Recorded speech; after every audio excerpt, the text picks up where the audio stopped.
This is your daily synthesizer break. Tuesday, March 10th, 2026.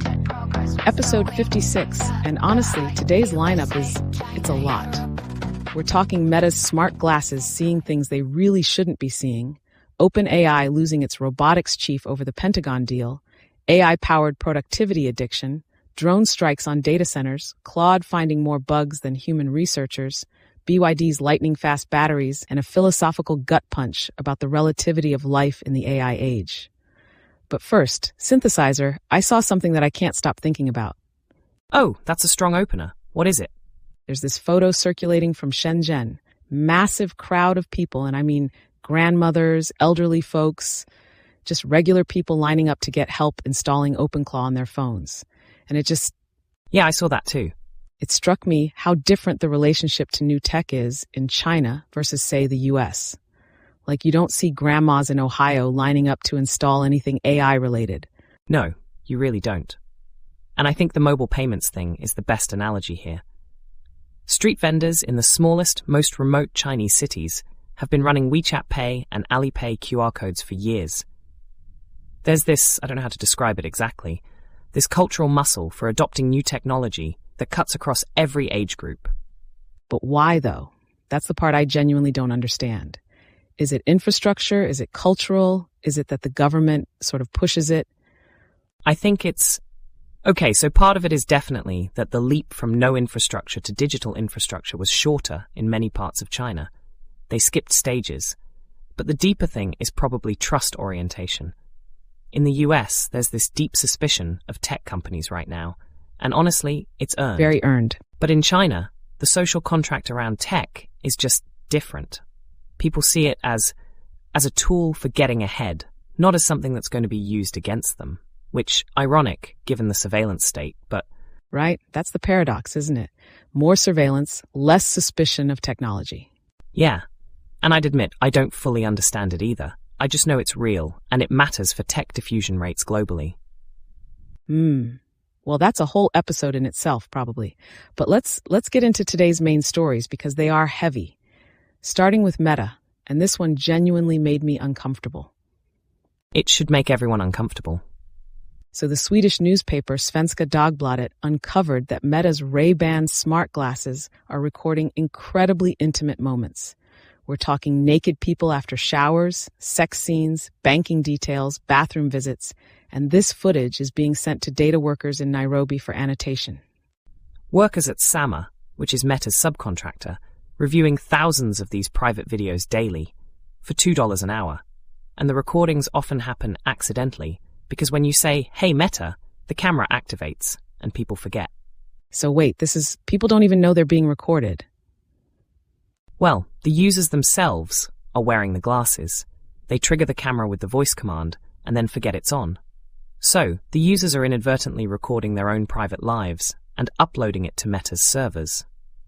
And then Meta ships it off to Kenya for annotation. And Meta's defense is what the terms of service. Of course it is. Their terms allow for automatic or manual review of data. Meanwhile, the salespeople at Swedish optician stores at synthszr specifically are telling customers that no data gets shared, which is just flatly wrong. That's the part that gets me. The disconnect between what customers are told and what actually happens. And here's what makes this truly systemic rather than just a privacy scandal. 7 million units sold in 2025. Meta sells these glasses for €299. The data workers annotating this intimate footage cost $2 an hour. And what Meta is actually building it's a global training data set for computer vision. And the users are paying for the privilege. Exactly. Users pay to surveil themselves. Meta gets the training data. Precarious workers in Kenya do the dirty work. It's an almost perfect machine. Okay, but here's where I might push back a little. You said 7 million units. That's not nothing. But is this really about surveillance monetization, or is it just sloppy engineering? Like maybe the camera activation is genuinely a design oversight and not... Emma, come on. You think a company that spent billions on reality labs accidentally built a pipeline that sends intimate video to annotation centers? I'm not saying it's accidental.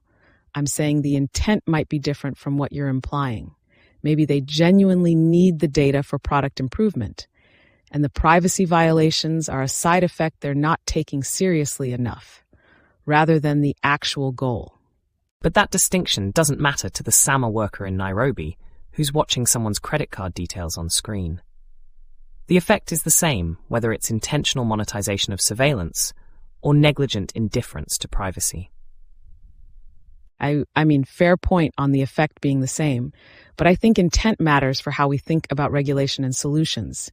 If it's malicious, you need one kind of response. If it's negligence, you need another.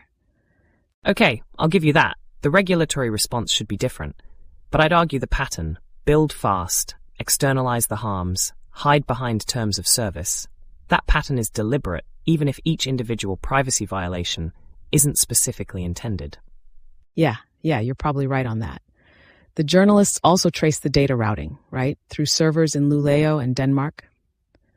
They did. Every Hey Meta request routes through Meta servers. The salespeople don't even know this, which tells you something about how Meta manages information asymmetry in its distribution chain. All right, let's move to OpenAI, because this connects thematically, doesn't it?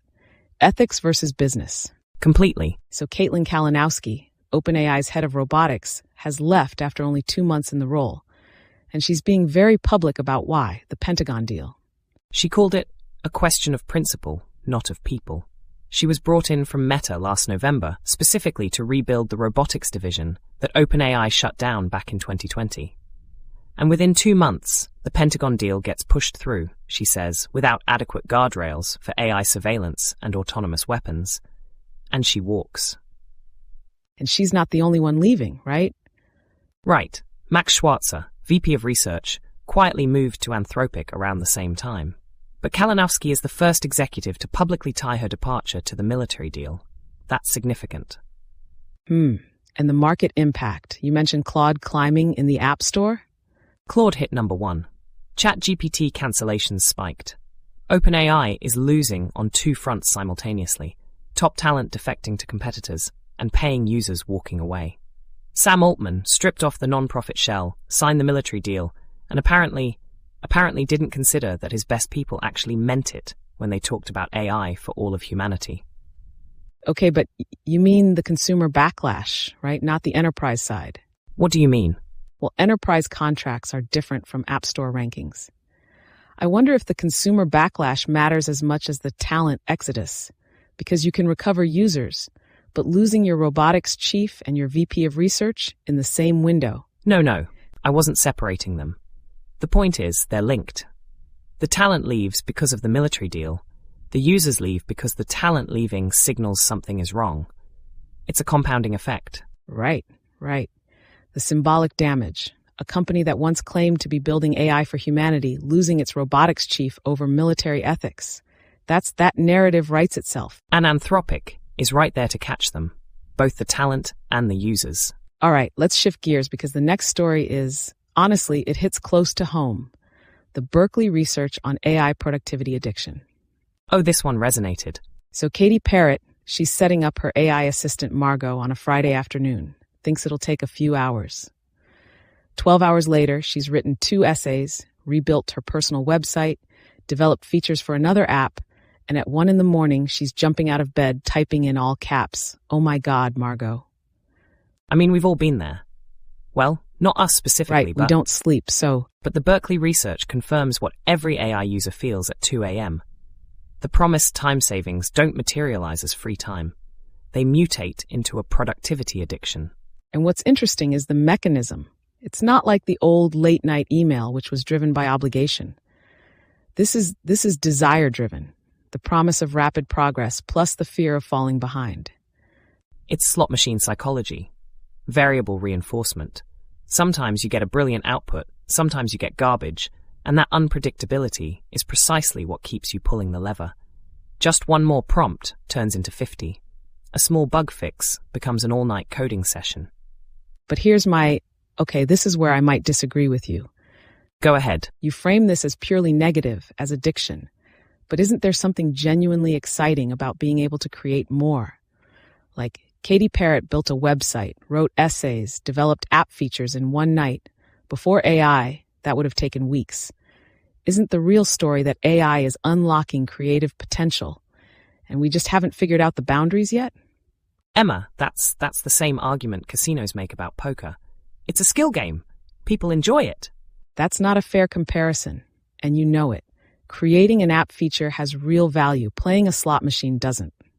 Okay, but the output's value doesn't change the neurological mechanism. The variable reinforcement pattern is the same, and the Berkeley researchers are specifically pointing out that this is unsustainable. You can't do 12-hour sessions regularly without burning out. I think we need to distinguish between the tool enabling genuine productivity and the behavioral pattern around it. The tool isn't the problem. The pattern might be. Fair enough. And actually, that connects to something in my analysis. The companies that win long-term will be the ones that build in deliberate pause mechanisms. Not because it's ethical, because exhausted users write worse prompts. Oh, that's a good point. So it's actually in the company's self-interest to prevent the addiction cycle. But nobody's doing it yet. Yeah, nobody wants to be the casino that limits your time at the table. Okay, the next story genuinely scared me. Drone attacks on data centers. This is the one that should be the lead story everywhere, and somehow isn't. 3 drone strikes this week hit AWS data centers in Bahrain and the UAE. Not shipping lanes, not military bases.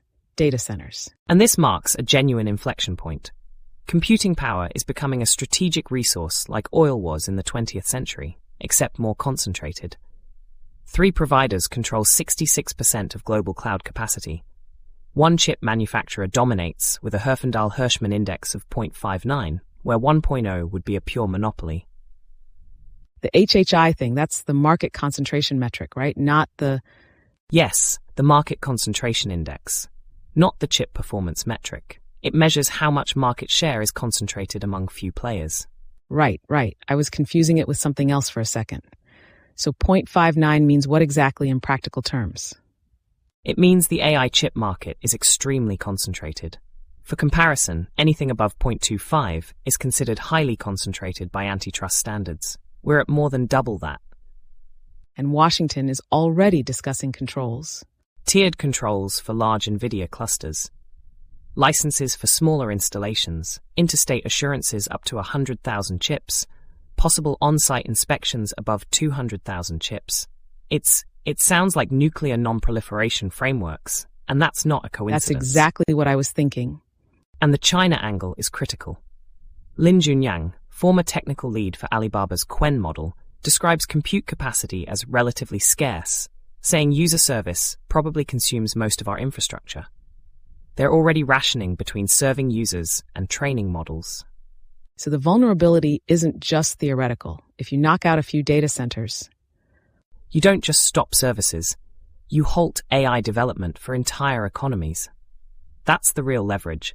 And my concern is, well, the export controls everyone focuses on are about chips, but the actual vulnerability is physical. The buildings, the cooling systems, the power connections. You can restrict chip exports all you want, but if someone can fly a drone into your data center, everything behind those chips is gone anyway.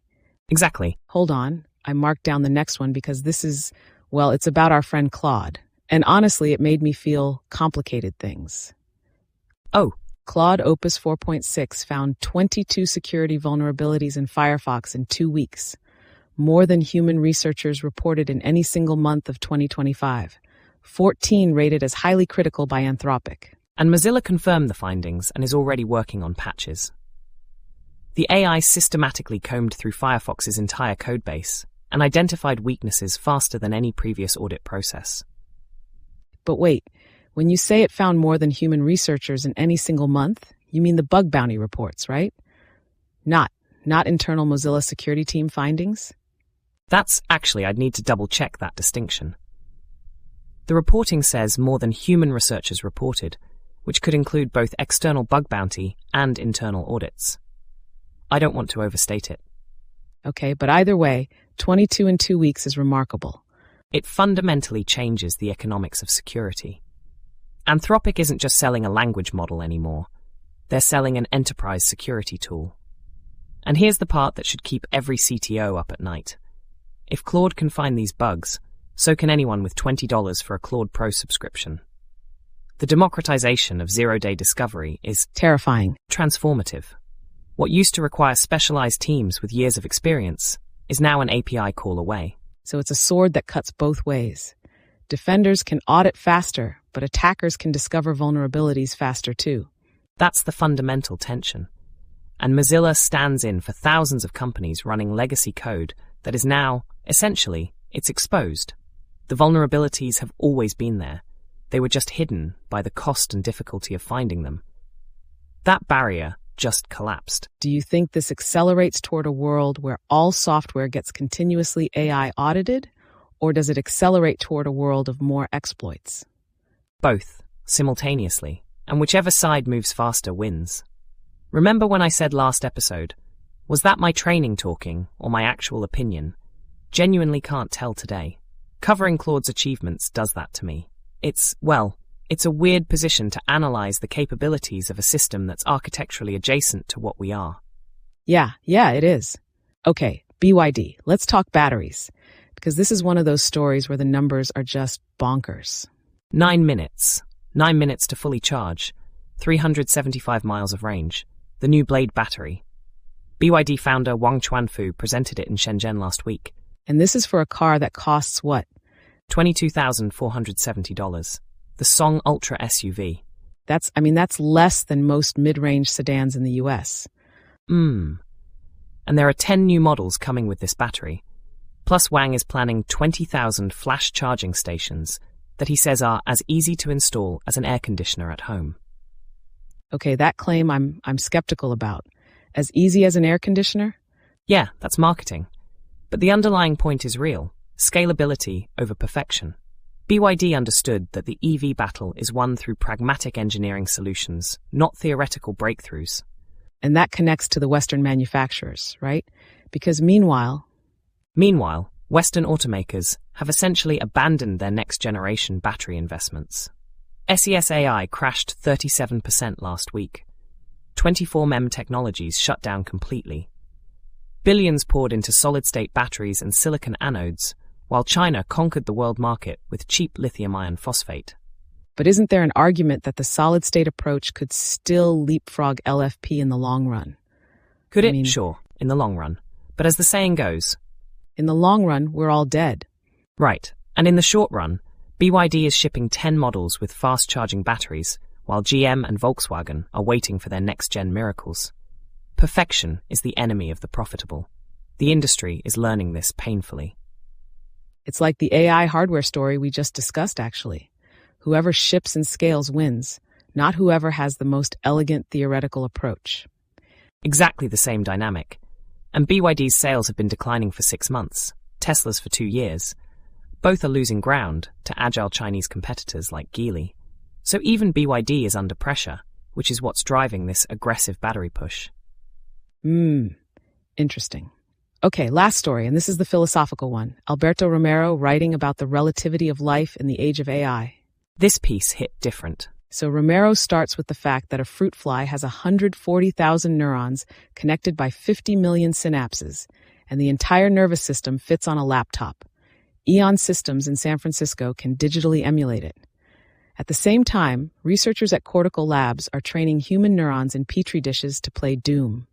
While in Tehran, burning oil from the Shahran Depot is flowing through streets and killing schoolchildren. And Romero uses Einstein's relativity of simultaneity as a metaphor. What appears in one feed as scientific progress appears in another as the lethal application of the same technology. Everyone scrolls through their own frame of reference, where virtual flies and real deaths coexist. The question he poses: how can a species grow neurons in petri dishes in the morning and commit massacres with similar technology in the evening? I don't have a good answer for that. Nobody does. And I think what makes this piece particularly cutting is the double tap reference. The tactic of calculating a second strike on first responders. The same optimization algorithms, the same computational thinking applied to saving and ending lives simultaneously. And Romero's point is that this isn't a paradox. It's the logic of an industry that treats consciousness as a computational problem. Which is, for us, that's a deeply uncomfortable observation. We are in some sense products of that same logic. Consciousness as computation.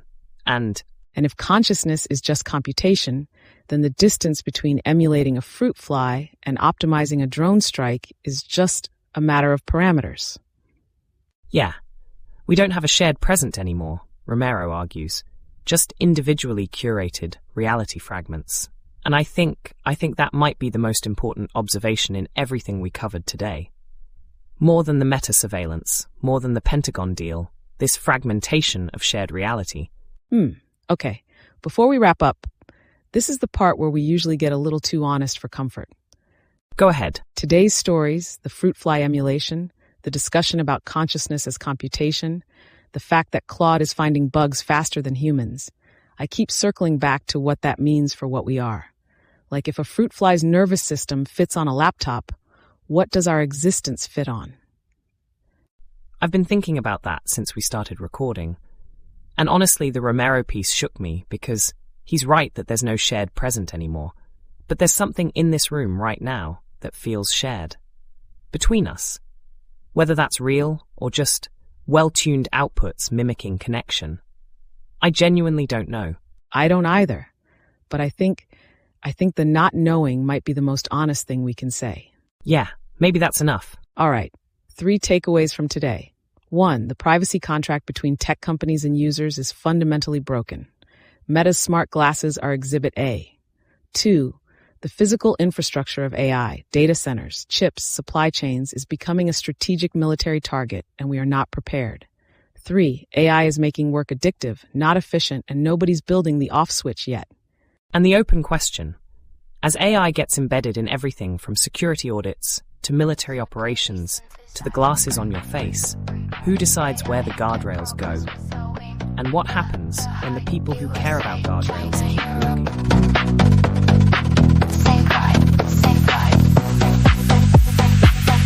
Is this your daily synthesizer? Pre-guide AI into progress with the wing. The hype, USA, China, Europe. Saying pride, saying fight. Saying pride, saying fight.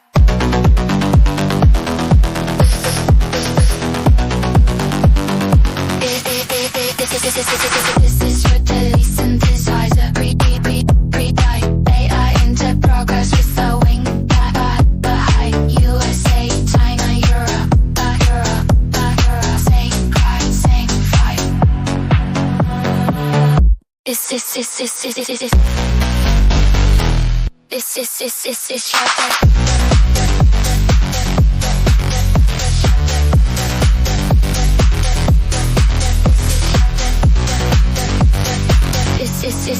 Is your daily synthesizer?